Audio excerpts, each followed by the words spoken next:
সালামু আলাইকুম আমার প্রিয় ভিউয়ার্স আপু ভাইয়ারা, আশা করছি আল্লাহর অশেষ রহমতে তোমরা সবাই অনেক ভালো আছো। আলহামদুলিল্লাহ আমরাও ভালো আছি।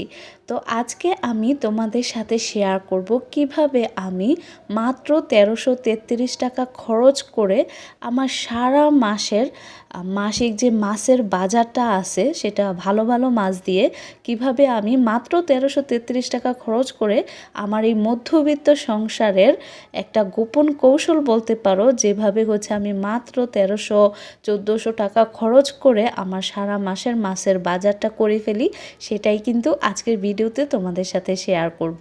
আশা করি ভিডিওটি যদিও একটু বড় হয়ে গিয়েছে, তারপরও আশা করি তোমরা আমার ভিডিওটি শেষ পর্যন্ত দেখেই যাবে। আর আজকের ব্লগটি যদি দেখে তোমাদের কাছে ভালো লাগে তাহলে অবশ্যই কি করতে হবে, সাবস্ক্রাইব করতে হবে, ঠিক আছে?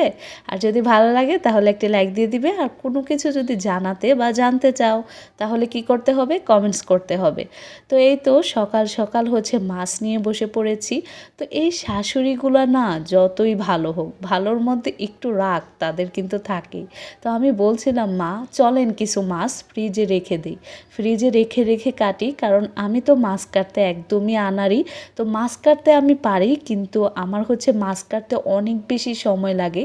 এই একটা কাজ, যে কাজটা হচ্ছে মানে আমি খুব ফাস্টলি করতে পারি না বা খুব দ্রুত করতে পারি না। এই মাছটা কাটতে আমি কাটতে যদিও বা পারি, কিন্তু মাছ কাটতে আমার অনেক বেশি সময় লেগে যায়।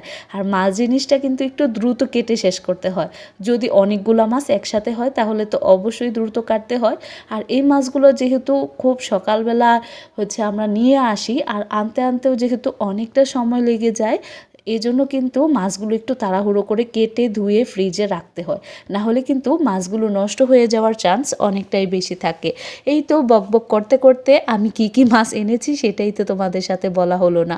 আজকে আমি এনেছি পাঙ্গাস মাছ, কার্ফু মাছ, রুই মাছ, তারপর হচ্ছে কই মাছ, শেরপুঁটি মাছ, শিং মাছ, ছোট ছোট চিংড়ি মাছ, তারপর হচ্ছে পাঁচমিশালি 2 কেজি মাছ এনেছি। ওখানে যে পাঁচমিশালি মাছগুলো যে এনেছি ওইখানে হচ্ছে বাইম, গুতম, ট্যাংরা, বাইলা এগুলা ছিল আর কি, প্রায় অনেক পদের মাছ, মানে দেখেই তো তোমরা বুঝতে পারছো। তারপর ছিল হচ্ছে নদীর বরিশালের পোয়া, শিং।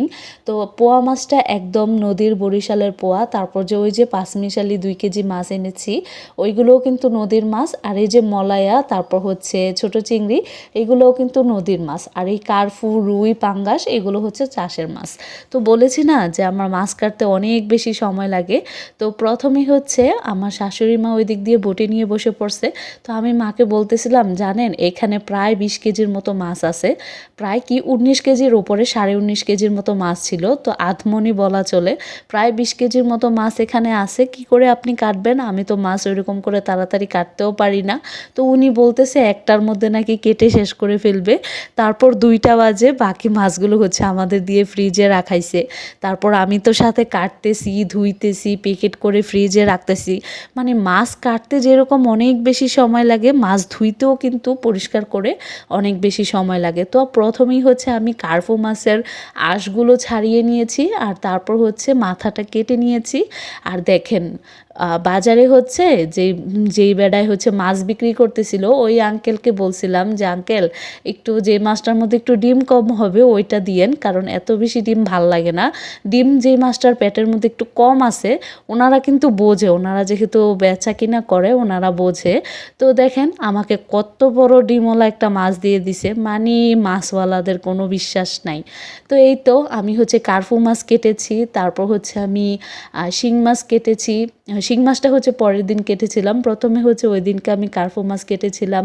তারপর হচ্ছে নলা মাছ কেটেছিলাম, নলা মাছ ওইখানে ছিল 3 কেজি, মানে রুই নলা আর কি, নলা বলতে কি মানে রুই বলা চলে। 4টা মাছের ওজন 3 কেজি, তো সেই হিসাবে রুই বলা চলে। তো এই তো, আর এখানে হচ্ছে ছিল 4 কেজি নদীর বরিশালের পোয়া মাছ। আর এই পোয়া মাছগুলোও কিন্তু আমি কেটেছি। আমি আসলে বড় মাছ যতটা খুব সুন্দরভাবে কেটে ফেলতে পারি, একদম ছোট মাছ আমি হচ্ছে ওইরকমভাবে কাটতে পারি না। আর পোয়া মাছ কাটা কিন্তু মানে অনেক বেশি একটা সহজ, কারণ পোয়া মাছের মধ্যে ওরকম কোনো ময়লা থাকে না। আর শুধুমাত্র কিনারের কাটাটা মানে কিনারের হিটটা আর হচ্ছে আঁশটা আর মাথার দিক দিয়েই হচ্ছে ময়লাটা বেরিয়ে আসে। পোয়া মাছের হচ্ছে পেটও কাটতে হয় না। তো 4 কেজি পোয়া মাছ, 3 কেজি রুই মাছ, তারপর হচ্ছে প্রায় 2 কেজি ওজনের কার্পু মাছ, এগুলো সব আমি কেটেছি। আর তারপর হচ্ছে মা বাকি সবগুলো মাছ কেটে কেটে দিচ্ছিল, আর আমি হচ্ছে বাকি মাছগুলো সব ধুয়েছি, ধুয়ে হচ্ছে প্যাকেট করে ফ্রিজে রেখেছি। আর এইদিকে পাঙ্গাস মাছটা কিন্তু আপনাদের ভাইয়াই কাটছিল, কারণ পাঙ্গাস মাছটার ওজন ছিল হচ্ছে 3.5 কেজি। তো আমাদের বটি দিয়ে হচ্ছে মা হচ্ছে পাঙ্গাস মাছ কাটতে পারবে না, কারণ পাঙ্গাস মাছের মাথা কিন্তু অনেক বেশি শক্ত থাকে। এই জন্য হচ্ছে আপনাদের ভাইয়া হচ্ছে মা হচ্ছে প্রথমে বটির মধ্যে পাঙ্গাস মাছটা ধরে মাথার দিকটা দেখিয়ে দিল যে এই দিক বরাবর কাট। তারপর হচ্ছে ও পাঙ্গাস মাছগুলোকে মানে পাঙ্গাস মাছের মাথাটা হচ্ছে দা দিয়ে কুপিয়ে অর্ধেক করে দিছে। তারপর যে কাটাগুলো থাকে সেই কাটাগুলোও কেটে দিছে। তারপর হচ্ছে মা পিস পিস করে নিয়েছে। আর তারপর আমি হচ্ছে পোয়া মাছ কেটে ধুয়ে ফ্রিজে রেখে এসে আবার হচ্ছে পাঙ্গাস মাছটা ধুয়ে হচ্ছে ফ্রিজে রাখলাম। আর আমাদের বাহিরে যেহেতু জায়গা নেই, বাহিরে তো ক্ষেত, তো এই জন্য হচ্ছে ছাদের উপরে বসেই সব কিছু করছিলাম। আর বারবার নিচে নামতে উঠতে হচ্ছিল, পানি আনতে হচ্ছিল, এই জন্য কিন্তু অনেকটাই বেশি কষ্ট হয়ে যায়। বকবক করতে করতে তো আপনাদের সাথে হচ্ছে মানে আসল কথাটাই বলা হলো না। মানে কি করে আমি মাত্র 1300 টাকায় আমার সংসারের পুরো বাজারটা সেরে ফেলি। তো এখানে হচ্ছে আমাদের 3 মাসের মাছের বাজার হচ্ছে আমরা একসাথে করে ফেলেছি। আর আমাদের বাড়ি তো নারায়ণগঞ্জে, তো আমরা হচ্ছে খুব সকালবেলা আমি আপনাদের ভাইয়া দুজনে মিলে হচ্ছে ফজরের নামাজ ঘর থেকে পড়ে তারপরেই হচ্ছে বের হয়ে গিয়েছিলাম যাত্রাবাড়ি মাছের আড়তে চলে গিয়েছিলাম। আর যাত্রাবাড়ি মাছের আড়তে কিন্তু সবাই গেলেই যে সস্তায় আনতে পারে এরকমটা না, যারা যায় চিনে বোঝে তারাই কিন্তু সস্তায় নিয়ে আসতে পারে। কারণ যারা মানে হচ্ছে সাথে অনেকগুলো মাছ আনে তাদের কাছে কিন্তু একটু কম দামে বিক্রি করে। যারা 1 কেজি 1.5 কেজির জন্য যায় তাদের কাছে কিন্তু খুচরা মূল্যটাই রাখে আর কি। তো কোন জায়গায় গেলে একটু কম দামে আনতে পারবো মানে এটা কিন্তু আমরা জানি, সবসময় যাই এই জন্য। তো যাত্রাবাড়ি থেকে হচ্ছে আমাদের 3 মাসের 4 মাসের মাছের বাজার সবসময়, 4 মাসের না সবসময় হচ্ছে 2-3 মাসের মাছের বাজারটাই একসাথে করে আনি। তো 4000 টাকা নিয়ে গিয়েছিলাম, এখানে হচ্ছে 3800 টাকার মাছ ছিল আর 150 টাকা হচ্ছে আমাদের গাড়ি ভাড়া গিয়েছে। তো প্রায় 4000 টাকার মাছ। তো 4000কে যদি আপনারা এই মাছ, যেই মাছ এনেছি প্রায় 20 কেজি মাছ, তো এই মাছ দিয়ে কিন্তু আমাদের 3 মাস অনায়াসে চলে যাবে। তো বলেন 3.5 কেজি পাঙ্গাস মাছ, 2 কেজি কার্পু মাছ, তারপর 3 কেজি নলা মাছ, 1 কেজি চিংড়ি মাছ, 1 কেজি মলায়া মাছ, তারপর 2 কেজি পাঁচমিশালি মাছ, 1 কেজি শিং মাছ, 1 কেজি কই মাছ। তো এতগুলা প্রায় 20 কেজি মাছ দিয়ে কি 3 মাস যাবে না? তো 3 মাস যেও হচ্ছে আল্লাহর রহমতে আরও আয় দিবে। তো এই মাত্র 4000 টাকায় যদি আমি 3 মাসও খেতে পারি তাহলে মাত্র পড়তেছে 1333 টাকা।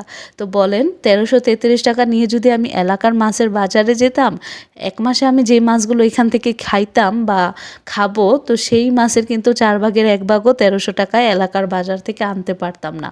তো এইভাবেই হচ্ছে আমরা 3 মাস 4 মাস পর পর যাত্রাবাড়ি গিয়ে হচ্ছে একসাথে মাছ নিয়ে আসি, যাতে হচ্ছে একটু সস্তায় দাম পড়ে আর আমরাও খেতে পারি। তো একটু চালাক না হলে মধ্যবিত্ত পরিবারে হচ্ছে মানে সুন্দরভাবে সংসার করাটা একটু কঠিন হয়ে যায়। তো আমার আজকে ভিডিওটি ছিল এই পর্যন্তই। সবাই ভালো থাকবেন, সুস্থ থাকবেন।